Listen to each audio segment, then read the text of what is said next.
Oui, bonjour à tous. Alors je vous propose qu'on démarre. On avait prévu 11h30. Il est 11h32. On laissera les derniers arrivants se connecter à la fois sur Google Meet et à la fois sur Facebook, parce qu'on est sur deux plateformes en même temps. Alors pour préciser, pour ceux qui ont un petit peu suivi les derniers Data Meet, la dernière fois, on a utilisé une régie, c'était un petit peu lent, on a eu quelques problèmes techniques. Normalement, ils sont résolus. On arrive à être, je l'espère en tout cas aujourd'hui, multiplateforme sans problème. Donc bonjour à tous, je m'appelle Julien Daubert, je suis le fondateur de l'entreprise 10h11. Et on a lancé, c'est vrai, depuis quelques semaines, ces Data Meet qui donnent des rendez-vous chaque mardi pour parler de data sur des webinars comme des lives via LinkedIn ou encore Facebook sur différents sujets où à chaque fois on essaye d'apporter avec pédagogie des cas concrets d'utilisation de la donnée. Et ça va être le cas aujourd'hui puisque le sujet est Data Maker, le mouvement Data Maker qu'on a initié chez 10h11, notamment, vous l'avez peut-être suivi dernièrement, par la sortie donc, de ce bouquin Data Maker, donc 34 réponses pour faire de votre projet data un succès. C'est un livre qu'on a écrit en 2020 et pour lequel on essaie d'apporter beaucoup de pédagogie sur de quoi parle-t-on aujourd'hui lorsqu'on parle d'usage des données, à quoi ça peut servir et comment un petit peu faire de ces premiers pas dans la data, en tout cas une réussite où on va dire éviter les pièges pour réussir l'exploitation de ces données. On a compris que ça touchait beaucoup d'entreprises, ce sujet-là, et surtout qu'il y avait un enjeu pour beaucoup de culture, au-delà de business, qu'il fallait comprendre cette nouvelle culture, comme il nous fallait comprendre le digital et l'arrivée des sites internet il y a 25 ans. Euh, alors aujourd'hui, on va faire un focus sur le sujet. Comment j'ai organisé ces 30 minutes. On aura de la place à des questions-réponses après les 30 minutes dans le chat de Meet ou dans le chat de Facebook pour ceux qui nous suivent sur Facebook.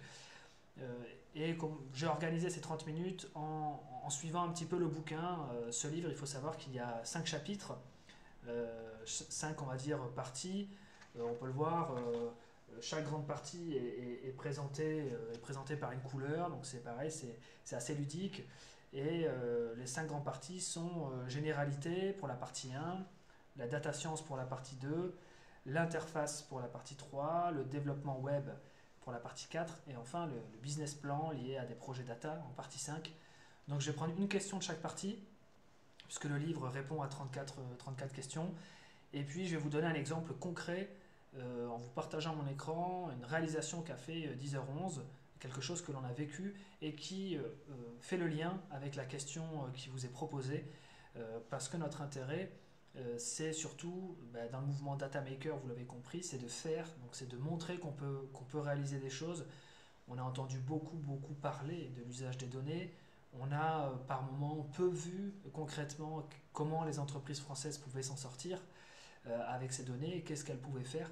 Et donc l'objectif du jour, c'est prendre chaque partie une question, mais surtout derrière vous montrer un cas concret pour qu'on puisse en discuter ou bien pour vous donner des perspectives à ceux qui nous suivent pour exploiter peut-être dans vos entreprises ou dans vos projets personnels les données qui sont aujourd'hui à disposition. Donc je vous propose de démarrer toujours dès maintenant par la partie 1 qui est généralité. Alors dans cette partie 1, la question que j'ai choisie aujourd'hui, elle se trouve page 28 de l'ouvrage. Un projet data ou d'intelligence artificielle peut-il être éthique?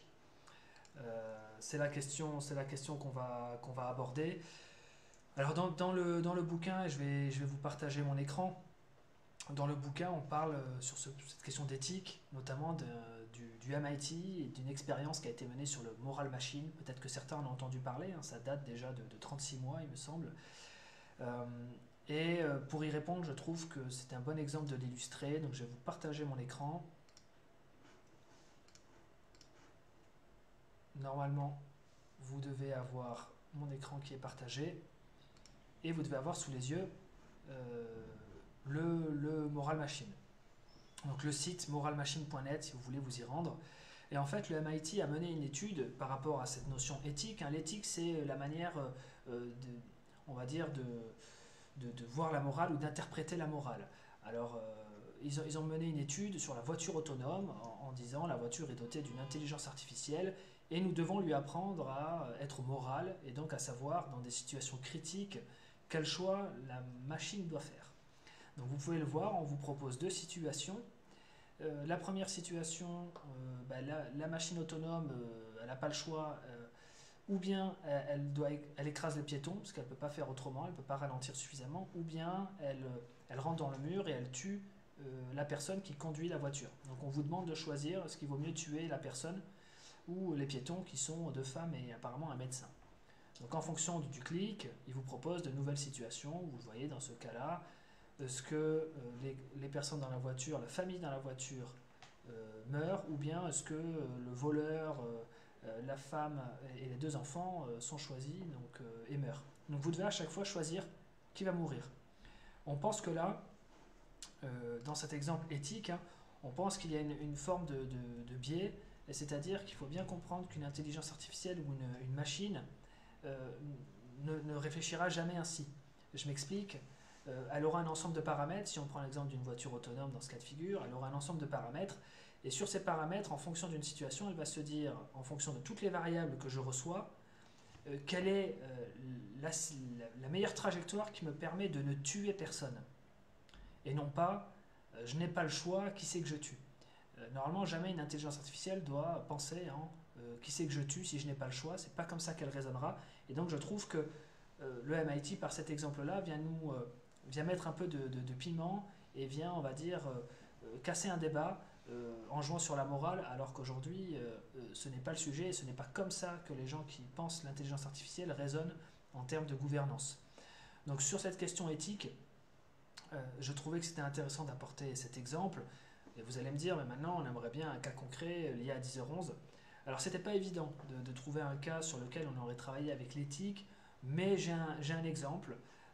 J'ai un exemple en tête quand même qui est intéressant dans la réflexion, qui est du scoring de crédit. Donc, je vais aller sur cette plateforme Dadi que l'on avait créée notamment avec une grande banque française sur le crédit à la consommation.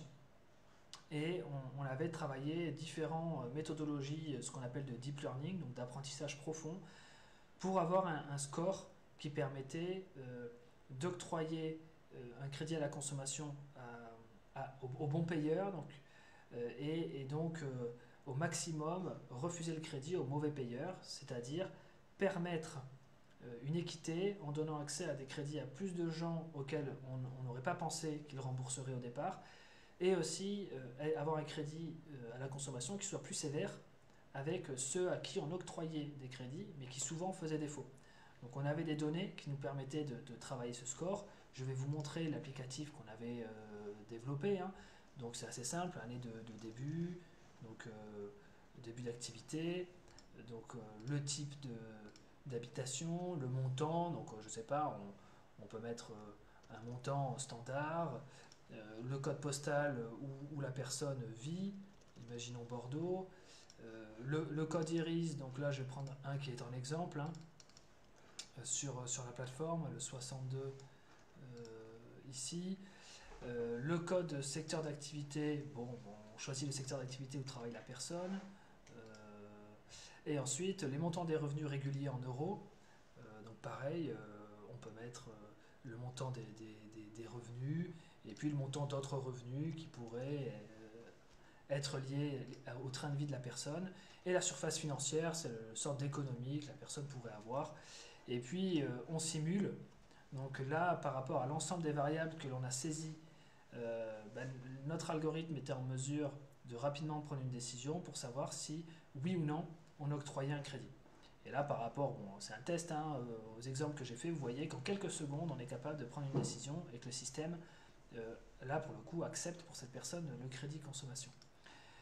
Quand on a fait des mesures avec la banque, donc Natixis, on se rendait compte qu'on était beaucoup plus performant que les modèles actuels de Natixis, et donc on avait un crédit plus juste, qu'on pouvait octroyer des surfaces financières à des personnes qui au départ n'y avaient pas accès, et qu'on pouvait mieux garantir les freins et les protections par rapport à ceux qui potentiellement feraient défaut.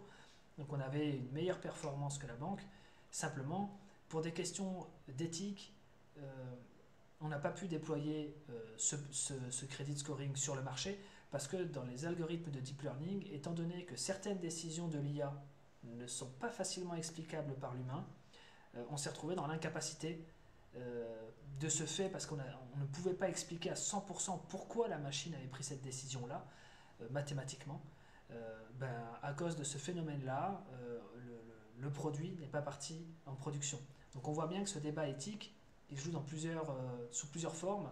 Par moment, ça apporte un progrès et on peut faire progresser un produit financier, mais dans le même temps, parce que l'explication des technologies est encore naissante et non maîtrisée, on ne prend pas le risque, malgré que celui-ci, sur les modélisations, donne une meilleure performance. Voilà un exemple un petit peu pour illustrer cette question-là. Je vous propose de passer désormais à la deuxième partie que j'ai préparée pour vous, qui est Data Science, et un exemple qui est dans le bouquin, page 68, devez-vous intégrer des données complémentaires à votre base de données. Je vais vous montrer la question, elle est ici, hein, devez-vous intégrer des données complémentaires à votre base de données. C'est ce type de question assez générique que l'on présente dans le livre, c'est-à-dire pédagogique, mais qui porte quand même sur la partie data science, puisque on explique notamment la partie open data sur ce chapitre.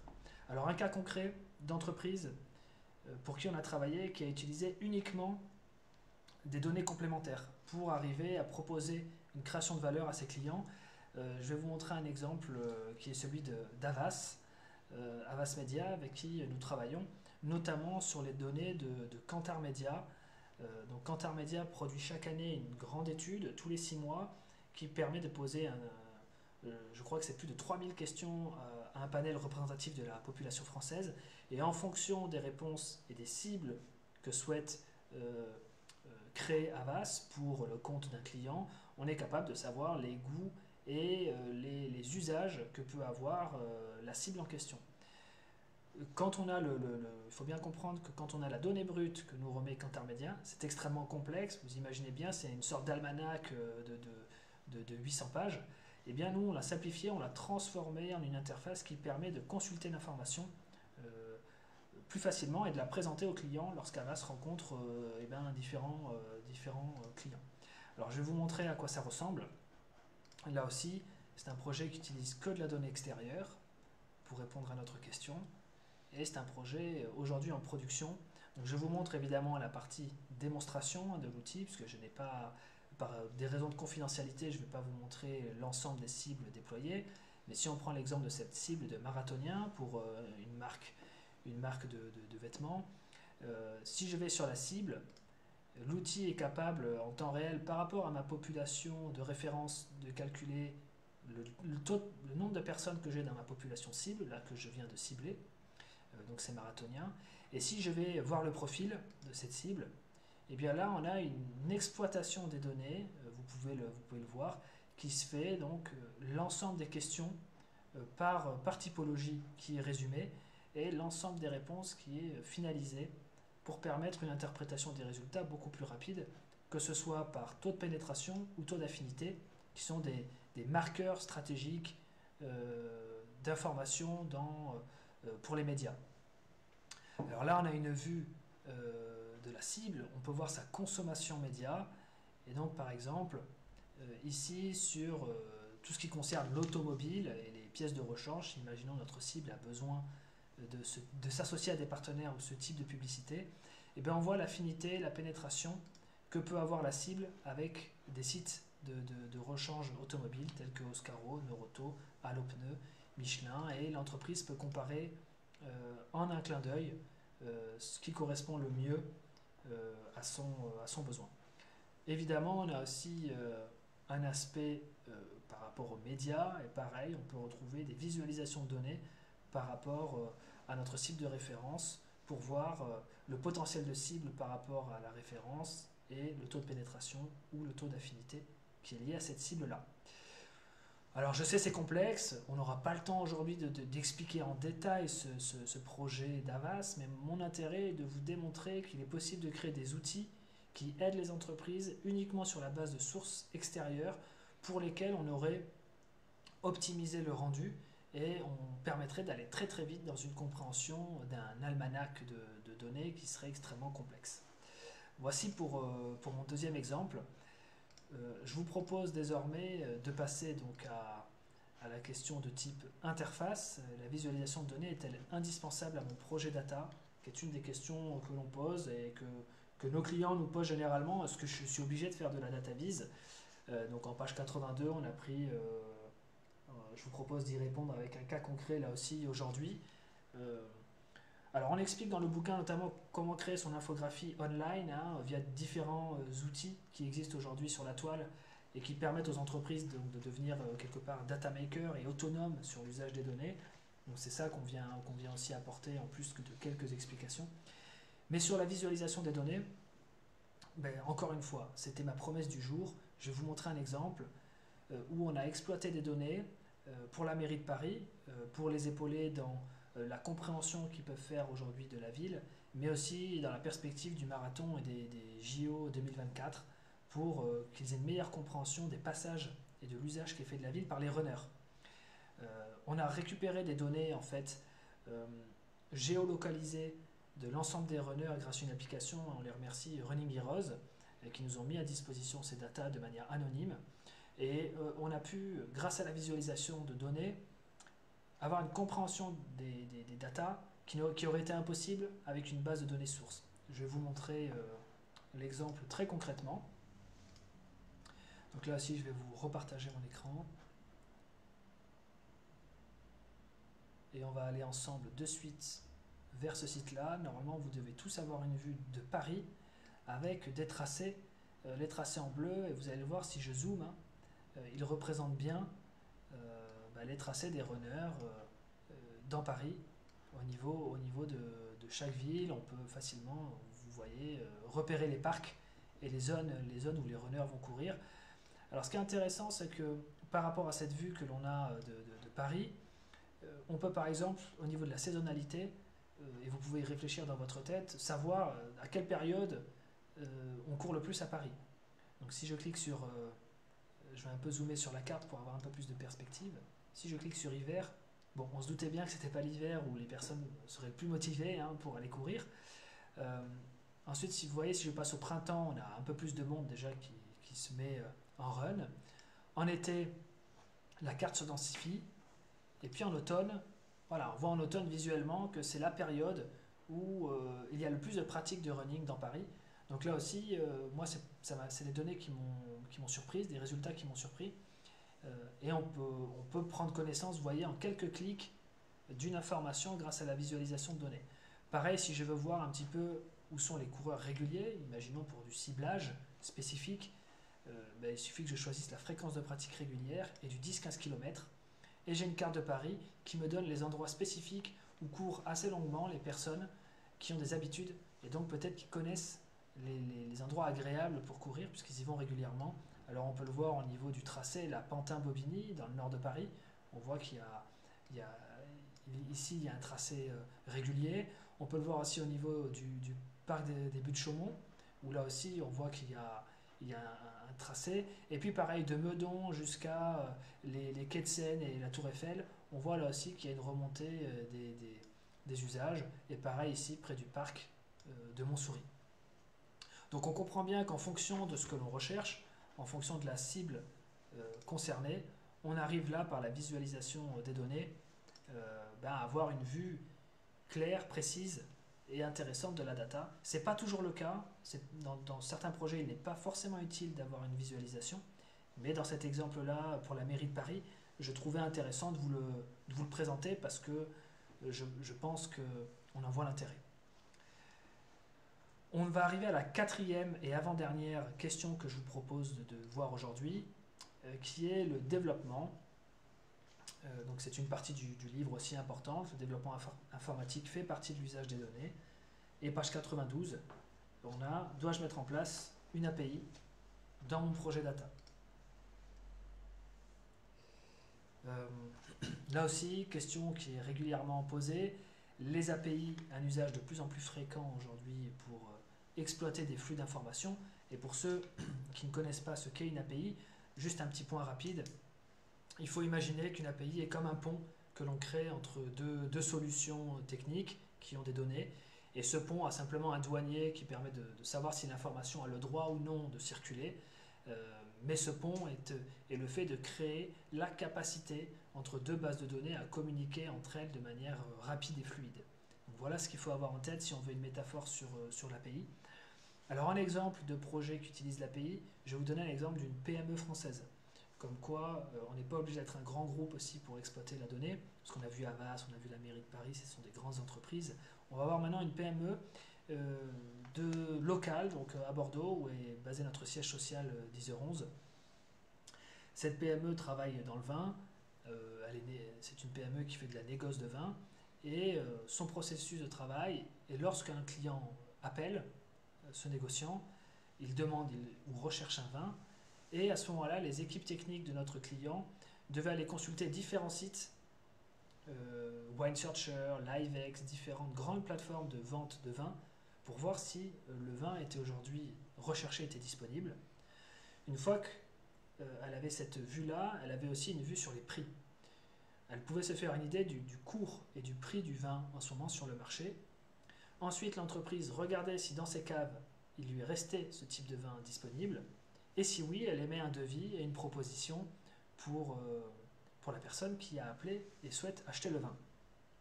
Ça, c'était le fonctionnement.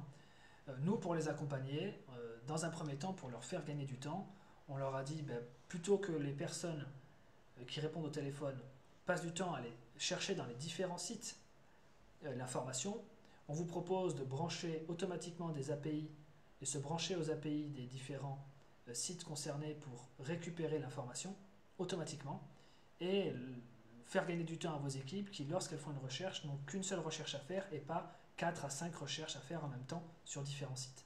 Alors ça donne quoi? Je vais vous montrer en vidéo. On a pris là aussi une vidéo test par respect de confidentialité aussi. Je pense que j'ai cette vidéo qui est disponible ici. Donc vous voyez qu'on a créé une interface très simple, hein. On fait une recherche, on choisit dans le vin rouge une appellation, donc tout est déjà enregistré, donc quand on tape les premières lettres, hein, les propositions interviennent. Ensuite on choisit le château que nous demandait le client, par exemple il recherchait cheval blanc, le millésime concerné, si le client a fait le choix d'un millésime, et puis après on choisira le volume, donc le type de bouteille qu'il recherche. Et en fonction de ça, on voit que c'est pratiquement immédiat sur le test que l'on vous propose sur cette vidéo. Eh bien, on se rend compte que LiveX One Searcher ne dispose pas de ce vin-là. Et on voit que Grand Cru et Balaresque en disposent. Et on a les deux prix qui sont proposés. Et on peut voir, est mis en évidence automatiquement le meilleur prix, donc qui était là 710 €, le meilleur prix pour ce cheval blanc de 2009. Il faut savoir que dans ce procédé-là, on automatise aussi ensuite la requête pour savoir si le vin est disponible dans les caves et on automatise aussi l'émission de devis. Ce qui fait que on se retrouve avec une PME qui passe plus de temps pour conseiller et expliquer le vin plutôt que rechercher le vin. Donc on crée de la valeur et on crée un service supplémentaire dans cette PME tout en apportant une réponse grâce à la data. Donc voilà un exemple simple, vous avez vu, il n'y a pas de data visualisation pour le coup, on utilise des API et on vient aider un processus de travail d'une PME pour lui permettre de gagner du temps et monter en valeur dans le service qu'elle propose à son client. Un dernier exemple et on finira là-dessus très vite parce que je vois qu'il est déjà 56. Je suis bavard mais tant mieux, c'est le but. Évidemment, on prendra toutes vos questions dans la foulée sur Facebook, LinkedIn ou encore le Google Meet. C'est le business plan. On ne peut pas parler de projet data aujourd'hui sans parler de business plan. Ça me semble important. Et donc, on a souvent une question qu'on pose nos clients. Dois-je faire un business model pour mon projet data? C'est c'est une valeur ajoutée qu'on essaie d'apporter pour chacun de nos projets. On essaie de venir modéliser pour dire si vous mettez cette exploitation des données en place, voilà ce qu'elle peut vous rapporter. Ou voilà quelles économies vous pouvez réaliser.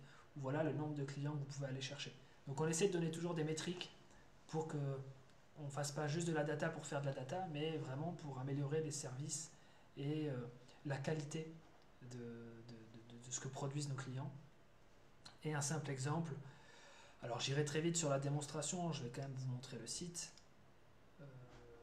Aujourd'hui, sur la partie business model, c'est ce site que nous venons de sortir qui est public. Donc pour le coup, vous pouvez même aller le visiter pendant qu'on est en train d'échanger. Carteco.fr, donc carteko.fr. C'est un site qui, comme vous le voyez là sur la carte, vous demande en introduction de choisir différentes informations par rapport à votre recherche de bureau pour une entreprise. Et ensuite, le site vous propose une vue de la métropole et en fonction de vos choix, une note spécifique sur la zone concernée. Donc on est capable par la data de vous dire si la zone correspond ou non à votre recherche. Pas forcément si elle est bonne ou mauvaise pour votre activité et votre business, mais par rapport à vos critères, on est factuel et on peut vous dire si oui ou non cette zone-là correspond à vos critères. Et bien, sur ce type d'outil, il nous fallait créer un business plan. On a accompagné la CCI sur le sujet pour se dire est-ce qu'on fait payer l'outil à l'utilisateur, est-ce qu'on fait une partie payante et une partie gratuite, ou alors est-ce que les informations que nous fournit l'utilisateur, on est en mesure de le mettre en relation avec des services tierces pour l'aider. Et quand une entreprise recherche des bureaux, elle a souvent besoin d'une nouvelle assurance, souvent peut-être besoin d'une banque aussi pour l'épauler, elle a souvent aussi besoin d'un agent immobilier, elle a souvent aussi besoin d'un déménageur. On s'est rendu compte dans le modèle économique que cette entreprise pouvait avoir besoin de beaucoup d'acteurs. Et donc, en fonction des choix qu'elle fait, on essaie, si elle le souhaite, de la mettre en relation avec les acteurs concernés qui, eux, financent potentiellement les leads, donc les entreprises qui recherchent sur la plateforme. Donc la plateforme est gratuite pour l'utilisateur. La connaissance n'est pas monétisée, c'est-à-dire que la connaissance et l'algorithmique qu'on propose est gratuite pour toute personne qui aujourd'hui recherche des bureaux. Elle peut utiliser Carteco, c'est gratuit. Et en plus, on peut lui proposer de la mettre en relation avec des services appropriés. Et ces services-là, cette mise en relation est payante uniquement pour les professionnels qui sont intéressés par être mis en relation par ces entreprises qui recherchent des bureaux. Je m'arrête là, il est midi, on a vu 5 cas, 5 questions, on a vu un peu le fonctionnement du livre aussi, j'en ai un petit peu parlé, et surtout de ce qu'on entend par data maker aujourd'hui. Qu'est-ce que ça veut dire? Je pense qu'à travers, et je l'espère, à travers les exemples que je vous ai donnés ce matin, vous avez une vision un peu plus claire des potentiels qu'on peut avoir avec la data sur ces 5 aspects. Je suis à votre écoute s'il y a des questions à votre disposition, ou vous prenez la parole, ou vous écrivez dans le chat, ou bien via Facebook, vous pouvez nous poser vos questions. Je vous laisse le temps de la réflexion pour réfléchir à vos questions.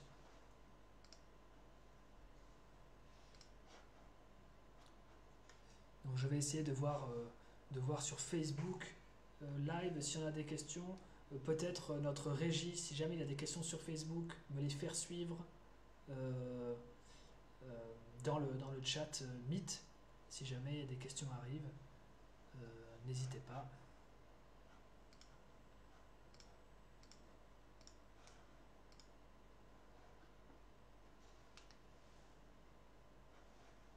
On va laisser encore 30 secondes de réflexion et s'il n'y a pas de questions sous ces 30 secondes, je vous libérerai. Je mets juste en attendant pour laisser le temps à la réflexion. Un rappel, donc tous les data meets sont tous les mardis jusqu'à Noël, donc jusqu'au 22 décembre. Le prochain sera consacré à la transformation de l'Excel à une base de données, notamment avec des exemples menés chez les CCI. Donc c'est un spécial CCI, mais si on n'est pas de la CCI, on peut se joindre à ce data meet aussi. Et enfin, il y aura un dernier data meet, il me semble, le 22. Est-ce que ce sera un spécial Noël? Je ne sais pas. Mais en tout cas, il nous restera 2 séances avant de basculer en 2021. Et on verra si on tient ce format-là dans la continuité pour nos clients.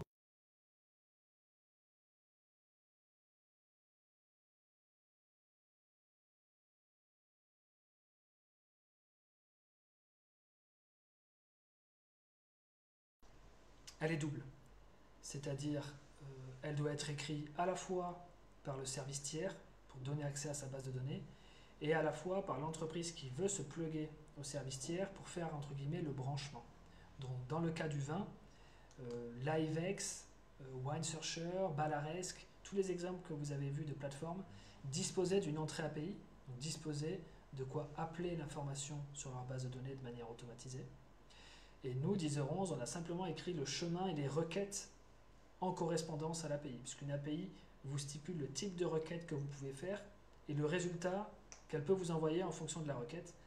Donc nous, on a dû, Deezer11, automatiser le lien entre l'interface, le choix que fait l'utilisateur sur l'interface et la requête qui est envoyée à chaque site. Donc chacun a fait un pas, le site a créé son API, Deezer11 a fait le branchement pour faire en sorte que le tout fonctionne.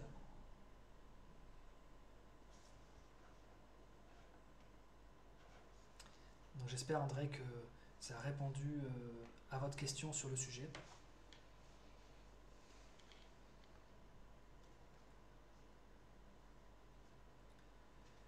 Très bien, je vous propose d'en rester là. J'en profite pour vous souhaiter à tous un bon appétit et puis pour vous remercier sur cette conférence, ce petit webinaire DataMaker et j'espère à très vite sur mardi prochain sur les CCI ou à très vite pour parler data sur d'autres plateformes. Merci à